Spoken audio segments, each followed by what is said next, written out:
샬롬 반갑습니다. 사순절 26번째 날 3월 14일 목요일 새벽 하나님께 올려드립니다. 함께 찬송가 216장 부르십니다.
오늘 말씀은 고린도후서 4장 5절에서 7절까지, 고린도후서 4장 5절부터 7절까지의 말씀입니다.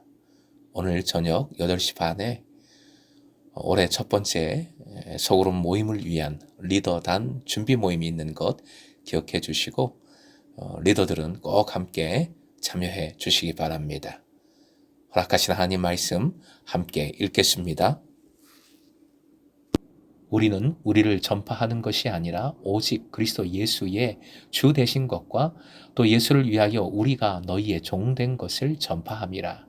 어두운 데에 빛이 빛이라 말씀하셨던 그 하나님께서 예수 그리스도의 얼굴에 있는 하나님의 영광을 아는 빛을 우리 마음에 비추셨느니라. 우리가 이 보배를 질그릇에 가졌으니 이는 심히 큰 능력은 하나님께 있고 우리에게 있지 아니함을 알게 하려 함이라.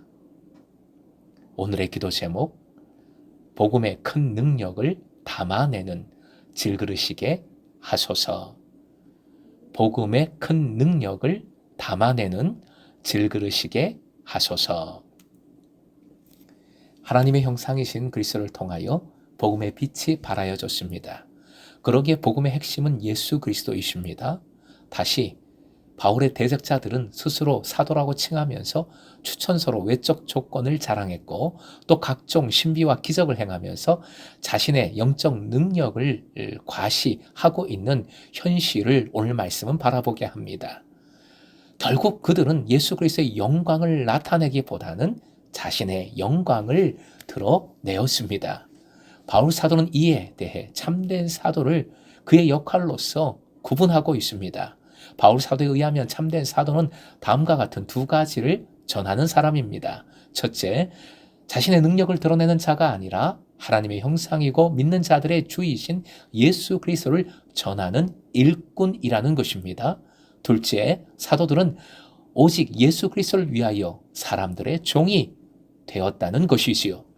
주 예수, 퀴리오스 예수스라는 표현은 로마서 10장, 고린도전서 12장에서도 찾아볼 수 있는데 바울 이전에 초기 교회에서 이미 신앙 공식문으로 사용했던 그런 표현으로 여겨집니다. 예배 때에 모든 교우들이 공적으로 함께 외쳤던 것이죠. 통성구호라고 할 수 있습니다.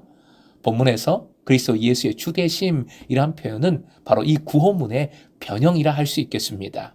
이로써 바울 사도는 그가 그리스도교 전통에 서 있음을 보여주고 그가 전하는 복음이 다른 사도들이 전하는 것과 다른 것이 아님을 오직 순전한 복음임을 강조하고 있습니다. 6절에서 바울 사도는 다시 한번 자신의 사도직이 하나님에 의한 것임을 밝힙니다. 사도가 전하는 복음은 불분명하고 흐릿한 것이 아니라 분명한 것입니다.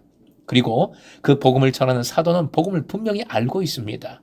사도는 분명히 아는 것을 전하는 것이지 결코 자신이 모르는 바를 아는 척하면서 전하는 것이 아닙니다. 이를 바울 사도는 창조 때에 하나님께서 빛을 만드시는 과정에 유비시켜 설명을 합니다.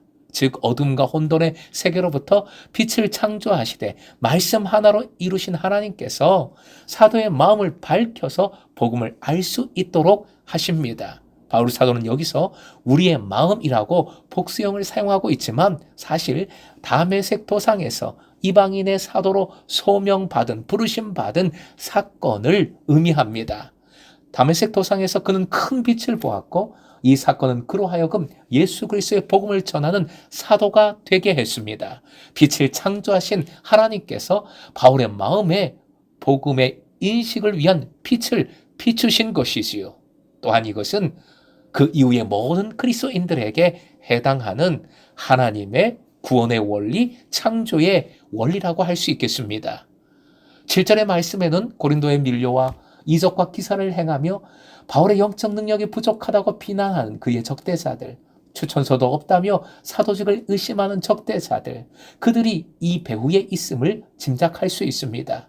이 유명한 은유는 아주 귀한 포물과 별 가치가 없는 질그릇이라는 두 대조적인 개념을 사용하고 있지요. 보배, 테사우로스라는 단어인데 이는 금, 은, 다이아몬드와 같이 정제되어 나온 보석들을 의미합니다. 찬란한 보석들, 아주 귀한 것이지요. 이런 것들의 특징은 견고하고 변하지 않는다, 영원하다는 점입니다. 하나님의 영광, 예수 그리스도의 복음은 어떤 상황에도 변치 않을 견고한 것이라고 한다면 그 복음을 전하는 사도의 모습은 깨어지기 쉬운 질그릇과도 같습니다. 사도직이 오직 예수 안에서 하나님께로부터 온 것임을 확신하기에 자신을 자랑하는 대적자들 앞에서, 바울을 멸시하는 적대자들 앞에서 당당히 나는 못났다, 질그릇과 같은 사람이다 라고 선포하고 있는 것이지요. 질그릇의 은유는 오히려 참된 사도가 무엇인지를 잘 보여줍니다. 즉 찐 사도는 자기 자신이 아니라 복음의 내용이자 실체인 예수 그리스도만을 드러내는 일이며 그 일에는 사도는 복음을 위해 죽을 준비가 되어 있는 존재임을 밝히고 있습니다. 또한 사도도 인간으로서 어차피 약하고 죽음에 처할 존재임을 알려줍니다. 즉 모든 사람이 그렇듯 사도도 흙에서 와서 흙으로 돌아가는 존재인 것이지요. 그런데 이런 질그릇과 같이 깨어지기 쉬운 존재인 이들을 하나님께서 그 귀한 복음을 전하기 위한 수단으로 사용하는 데에는 하나님의 경륜이 들어있습니다. 심오한 이유와 구원을 향한 목적이 들어있는 것이지요. 즉 사람의 능력을 넘어서는 그 큰 능력이 오직 하나님께 있음을, 그것은 하나님에 의한 것이지 사도에 의한 것이 아님을 분명히 알게 하기 위하심입니다. 특히 7절, 심히 큰 능력은 휘페르볼레라는 단어인데 엄청난 하나님의 능력이란 뜻으로 바울 사도가 고린도 후서에서 자주 사용하는, 물론 다른 곳에서도 종종 나오고요, 자주 사용하는 중요한 개념입니다. 휘페르볼레, 이 큰 능력, 엄청난 능력은 곧 복음의 능력, 구원의 능력을 뜻합니다.